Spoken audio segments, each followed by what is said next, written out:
chats, mes chers amis golfeurs, et bienvenue pour une vidéo particulière aujourd'hui. Une vidéo hommage. Hommage à un monsieur que j'ai rencontré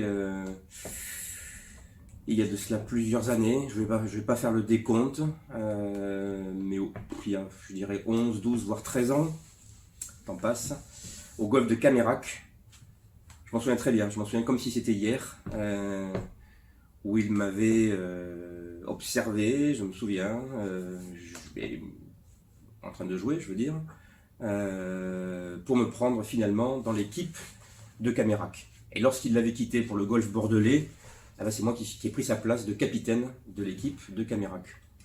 Voilà, donc ça fait plus d'une décennie que je côtoie cet homme anglais, et je fais cette vidéo parce que, sous l'effet du confinement, il a réalisé qu'il souhaitait être plus proche de ses enfants et petits-enfants, et donc il va quitter la France pour retourner vivre entre l'Angleterre et l'Irlande. Alors l'Irlande plus précisément, là il m'a un petit peu fait rêver, à côté d'un golfe extrêmement célèbre qui s'appelle Mount Juliet. Et le hasard fait que le Irish Open, l'Open irlandais, se tiendra sur ce golfe en 2022, du 30 juin au 2 juillet, d'après ce que j'ai vu. Voilà. Donc évidemment, inutile de le dire, j'y serai. En espérant qu'il y ait quelques golfeurs, joueurs français qui participent à cet événement. Voilà. Alors, pourquoi je fais cette vidéo? Donc effectivement parce que Neil s'en va. Neil, pour la faire très brève, a été comme un père pour moi, vraiment. Il a fait partie de ces personnes de mon entourage qui m'ont aidé de diverses façons à me lancer dans cette activité risquée, il faut quand même le dire. À nouveau, si on n'est qu'une poignée en France à faire ce métier, c'est que très clairement la part de risque est quand même assez importante. Mais il a vu juste, il a mis le doigt dessus, et lui-même m'a beaucoup apporté d'un point de vue formation, puisque lui-même a été formé. Il n'était pas clubmaker, mais en tant que golfeur avisé, il avait passé du temps chez Goldsmiths. Voilà. Chez Goldsmiths en Angleterre, Goldsmiths qui a disparu, et voilà, il tenait à connaître ces aspects si fascinants, si intéressants, si techniques que sont la fabrication d'un club de golf. Et donc évidemment, il a fait partie des tout premiers à m'expliquer un petit peu mieux ce qu'est un club de golf sur mesure, et à me montrer que voilà, il y avait des choses à faire à ce niveau-là. Donc un vrai père spirituel à ce niveau-là. Neil, si tu vois cette vidéo, je ne te remercierai jamais assez pour ce que tu as fait, pour les changements que tu as provoqués dans ma vie, car à nouveau, je ne serais probablement pas ici aujourd'hui pour en parler si tu n'avais pas été là. Voilà. Que dire de plus sur Neil? Il a commencé le golf sur le tard, quarantaine d'années. Moi je l'ai connu donc à Camérac, excellent golfeur, connu pour être redoutable autour des greens, son petit jeu, son putting. Moi je le considère comme un joueur ayant un mental d'une force extrême.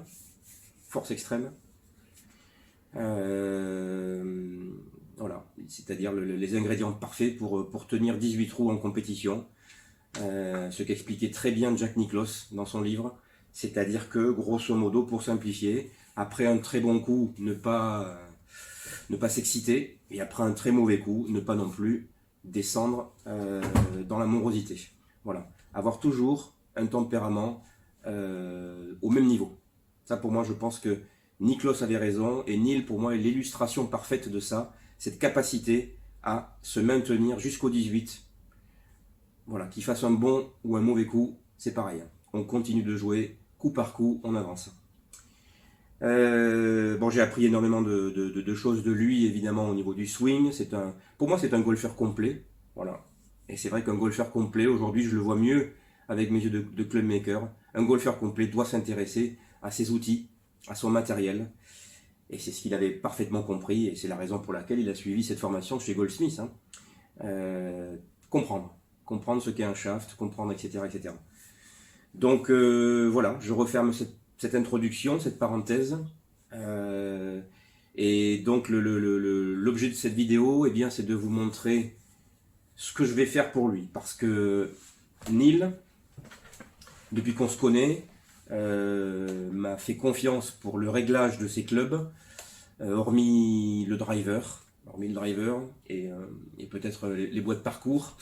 Mais en tout cas, pour les faire, les wedges, le putter, je l'ai toujours conseillé, je lui ai toujours dit ce que je ferais si j'étais à sa place. C'est moi-même qui lui ai monté sa dernière série de fer et de wedge.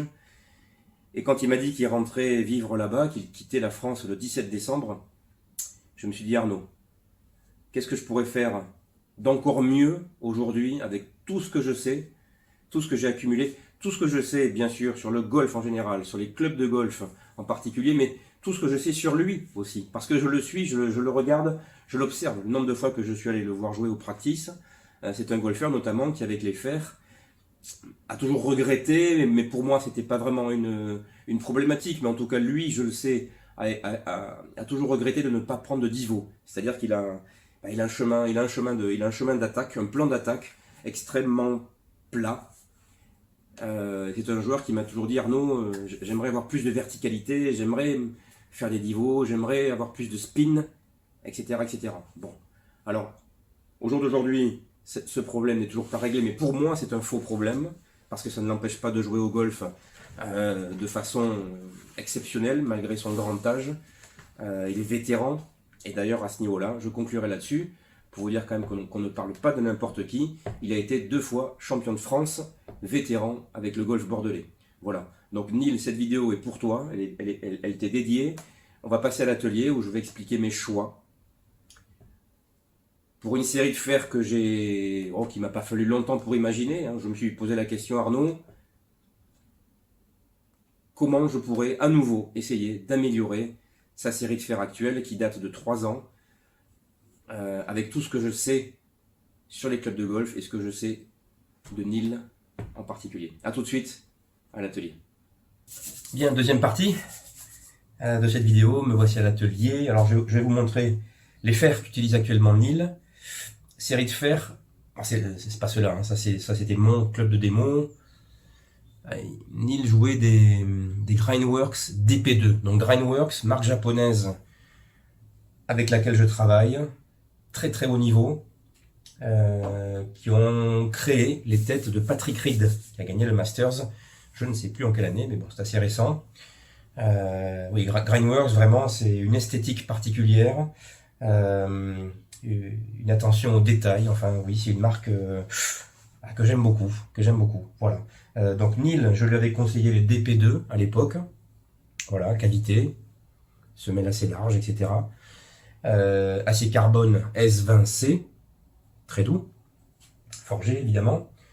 Et puis chez Grindworks, alors ce modèle n'existe plus, et chez Grindworks désormais, il y a un modèle qui est le modèle que je préconise assez souvent, qui est le PCX, le voilà. Voilà le futur fer 7 de Neil, PCX, superbe. Je vous le montre. Alors, on va parler de cette tête, parce que cette tête, effectivement, est celle que je préconise à Neil pour certaines raisons. En primo, on a toujours un système de tête avec une semelle assez arrondie, ce qui augmente un petit peu le bounce, et la rentrée versatile. D'ailleurs, ils ont fait ce qu'ils appellent un D-cut sole, forme de D, effectivement, qu'on retrouve sur des wedges. En fait, la tête est travaillée ici pour être un petit peu plus versatile selon le type de fairway. Deuxio, tête forgée qu'on peut travailler facilement en loft et en lie. Tertio, c'est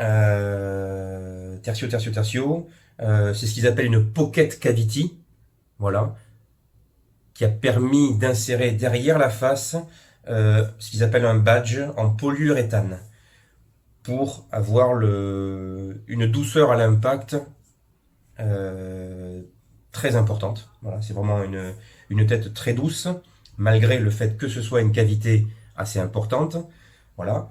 Et enfin, surtout, la dernière raison la plus importante, qu'est-ce qui distingue cette tête des autres? Eh bien, C'est tout bête, hein, mais c'est le seul modèle que je connais qui fasse ça. Voilà, je vous montre ici la PCX. Et je vous montre ici une tête de fer 7 standard. Relativement standard. Qu'est-ce qu'on remarque? Qu'est-ce que vous devriez remarquer? Le nombre de rainures. En fait, ici, je les ai comptées. Vous avez 18 rainures. 18 rainures. Ici, tête standard, il y en a 12. Ok? Bon. Qu'est-ce que j'ai constaté en fitting avec cette tête? C'est que effectivement, elle augmente considérablement. Oui, on peut le dire. Le spin. Or, le spin, moi, c'est ce que je voudrais donner en plus à Neil, des fers qui lui procurent plus de spin. Et j'espère des balles qui vont tenir plus longtemps en portée de balle. En portée de balle. Ok? Voilà ce que je pense vont faire ces têtes. Après, elles sont aussi travaillées avec un matériau unique, en tout cas à ma connaissance, qui est le Nitronic 60. Nitronic 60, c'est un acier inoxydable, ultra résistant à la corrosion. Cette tête, en principe, elle va jamais piquer. Hein. Donc en Irlande, où il pleut beaucoup, 300 jours par an d'après ce que j'ai compris, cette tête ne va pas bouger. Et puis surtout, connaissant Neil, il va les nettoyer régulièrement, mais elles ne vont pas piquer, ces têtes. Pour les forger, c'est quand même important de le signaler. Voilà. Toutes ces raisons cumulées font que j'ai sélectionné cette tête pour Neil. Pour les wedges, Neil jouait aussi des Grindworks. Voilà. Modèle qui n'existe plus. Qui n'existe plus. Bon. Alors, quand même, il est d'origine anglaise. Petit clin d'œil, mais allons-y, parce que de toute façon, ces têtes seront parfaites pour lui. Ben, je lui préconise des têtes Orca. Je rappelle que Orca est une entreprise anglaise basée à Wingfield. Et voilà, donc je lui préconise leur dernier modèle, le OD, qui signifie Original Design. Voilà, que j'ai déjà montré en vidéo hein, pour Monsieur Debette. Décidément, on parle souvent de lui. Voilà, donc ce sont des têtes avec une semelle très généreuse, ce que j'appelle le bounce effectif. Elles ont beaucoup de bounce, ces têtes. Pareil, en Irlande, à mon avis, terrain plutôt gras, il faut du bounce. Voilà. Donc ici, je vais lui faire une trilogie 50, 54, 58. Voilà. Voilà pour les têtes. Pour les shafts. Alors pour les shafts, là aussi. Ça c'est quelque chose, bon, d'année en année, quand même, je me rends compte de certaines choses à force de démonter, de couper des shafts. Les problématiques de poids parfois qui se posent, et puis surtout l'incidence du poids du shaft qui est très importante. Les golfeurs souvent ne parlent que de flex, et le poids est au moins aussi important que le flex. Alors ici je vais lui faire une série, c'est ce qu'on appelait autrefois du flighted, FLT, flighted. Et oui, c'est-à-dire que je lui ai préconisé des shafts de la marque Fujikura, les Vista Pro. Je sais pas si c'est écrit quelque part, Vista Pro. Oui, Vista Pro, c'est écrit en gros. Les shafts Vista Pro, qui sont des shafts high launch, hein, des shafts très souples au type, c'est exactement ce qu'il faut pour Neil. Et pour son fer 6, puisque je vais lui faire une série du fer 6 au pitch, pour son fer 6, je vais partir sur un shaft de 40 grammes. Objectif, maximiser la hauteur de balle et la portée de balle, qui est sa problématique à Neil. Fer 7, fer 8, je bascule sur du 50 grammes. Même shaft, hein, Vista Pro. Vista Pro, et ceux-là, ce sont des Vista Pro 50. Je ne sais pas si vous allez le voir, mais voilà. Des 50 grammes. Ok. Et enfin, fer 9 et pitch, je bascule sur des 60 grammes. Les 60 IR.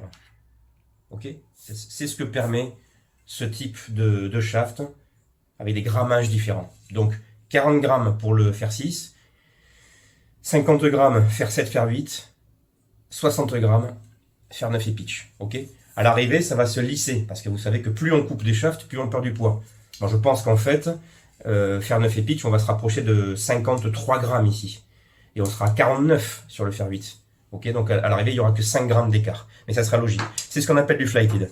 Et puis, je parlais de flex, là aussi, c'est mon boulot. Je vais les fréquencer avec ma machine pour essayer de les optimiser. Mais pour le 40 grammes, il est évident qu'on a un flex plus souple. Donc, je vais m'en servir. Voilà. Et là aussi, je vais avoir une fréquence de shaft progressive, mais quand même plus progressive que sur une série classique. Voilà. Autrement dit, moi mon objectif c'est que il fasse des balles le plus haut possible avec le plus de spin possible. Voilà. Bon, in fine pour les shafts, on en a discuté, c'est voilà, mais on est d'accord tous les deux pour dire que les pures, alors c'est quelqu'un de très classique, hein, Neil. Il m'a dit je veux du noir absolument, donc ça sera des pures noirs avec 2 couches et 2 couches sur la main droite. Voilà, pour essayer de faire un grip un peu plus parallèle que d'habitude. Et enfin, sur la réflexion sur cette série de fer et de wedge. Bon, pour les wedges, évidemment, ça sera toujours pareil. Même taille, même poids, même équilibre. Il n'y a rien qui change. Voilà, donc pour Neil, de mémoire, on est sur D3, D4. Il aime bien les wedges avec du poids en tête. Sur le fer 7, on aimerait bien atteindre le fer 2. Puis ensuite, je vais travailler un moment d'inertie constant. Mais ce qui est sûr, c'est que, et là, je me base finalement, ça fait ricocher sur mon expérience. Je suis petit, et je vous l'ai expliqué avec la présentation de mon sac, mes fers sont rallongés. Fer 4, fer 5, fer 6, fer 7 sont rallongés. Eh ben, je vais faire pareil pour Neil. Parce que c'est un golfeur, pour plusieurs raisons, mais notamment parce que c'est un golfeur qui n'a aucun problème de centrage de balle. C'est un golfeur qui est très à l'aise avec ses hybrides et ses bois. Et moi, j'ai même envie de dire que plus le club est raccourci, plus il est mal à l'aise. Voilà. Donc, je vais augmenter au maximum possible la longueur de ses fers. Alors, je pense que son fer 6, je vais le faire à taille de fer 5, etc. Et fer 9 pitch, si je peux les mettre à la même taille. Peut-être fer 8, mais en tout cas, voilà. Là aussi, il va y avoir une courbe de longueur atypique, même si je la pratique de plus en plus pour tous les golfeurs qui viennent me voir, parce que je suis convaincu que c'est un bonus d'avoir fer 9 et pitch sur la même taille, si on peut faire 8. Après, c'est à discuter avec le golfeur, évidemment, hein. Mais c'est un scénario que je rencontre de plus en plus chez les golfeurs. Voilà. Donc, voilà l'explication de cette série, le pourquoi des têtes, le pourquoi des shafts, les grips, bien sûr, qui lui plaisent. Ce sont des grips, évidemment, les pures, hein, sont des grips résistants à la pluie. C'est pas des cordes, mais enfin, il m'a dit j'aimerais jouer avec des grips un peu plus doux. Donc, voilà, ça c'est pour moi, les pures, c'est le meilleur compromis entre douceur et résistance à la pluie, à l'humidité. Voilà. Et puis, il y a des grips qui ont une très grande durabilité dans le temps. Voilà pour l'explication de cette série. Je me mets au travail. Et puis, quand elle sera finie, je la présenterai. Peut-être pour vous dire finalement à quoi je suis arrivé. Et puis, in fine, j'espère qu'on pourra aller rencontrer Neil. Ça fait 2 mois qu'il n'a pas tapé de balle, hein, parce qu'il m'a dit qu'il avait mal au dos, je crois. Enfin bref. Donc, il se préserve. Mais je pense qu'il aura envie d'essayer ses clubs.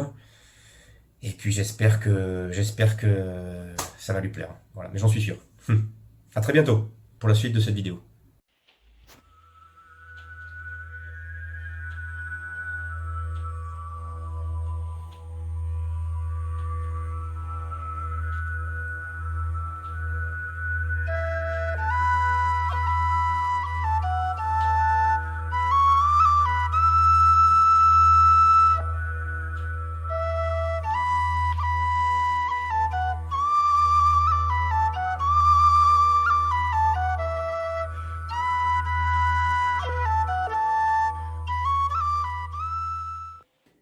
Et bien voilà, les clubs de Neil sont prêts. Malheureusement, il m'a appelé hier soir, il ne viendra pas les essayer parce que la primo, il a toujours ses problèmes de dos et deuxio, la météo est vraiment exécrable. Donc préfère attendre un peu. En tout cas, il m'a promis qu'il m'enverrait une vidéo feedback de ses clubs de retour en Angleterre et en Irlande. Mais ce que je peux dire, voilà, moi, de conclusion sur ces clubs, je suis très content parce que j'ai réussi à... J'ai rentré mes chiffres, hein, j'ai réussi à faire ce que je voulais de cette série, à savoir des fers rallongés, fer 6 taille de fer 5, etc. J'ai fait du FLT comme je le voulais, notamment sur le poids des shafts, puisque le fer 6 fait par exemple 46 grammes, fer 7, fer 8 à 49, fer 9 et pitch à 54, et ensuite les wedges à 64. Donc toujours cette notion que je rappelle souvent à l'atelier, pour les golfeurs qui viennent me voir, d'essayer d'avoir une cohérence de poids, d'équilibrage sur les clubs, sur les fers et les wedges en particulier. Et ici, j'ai réussi tout en augmentant la taille des clubs, à ne pas trop augmenter le poids en tête, puisqu'on est bien en D2 sur le fer 7, D4 sur le pitch, D1 sur le fer 6, enfin c'est du moment d'inertie constante, c'est exactement ce que je voulais faire. Voilà, je vous quitte sur de superbes images de Mount Juliet, où je vous le rappelle, va se tenir le 30, à partir du 30 juin, le Irish Open, l'Open d'Irlande. Voilà. À très bientôt et merci pour votre fidélité sur ma chaîne 33 Gold Lab.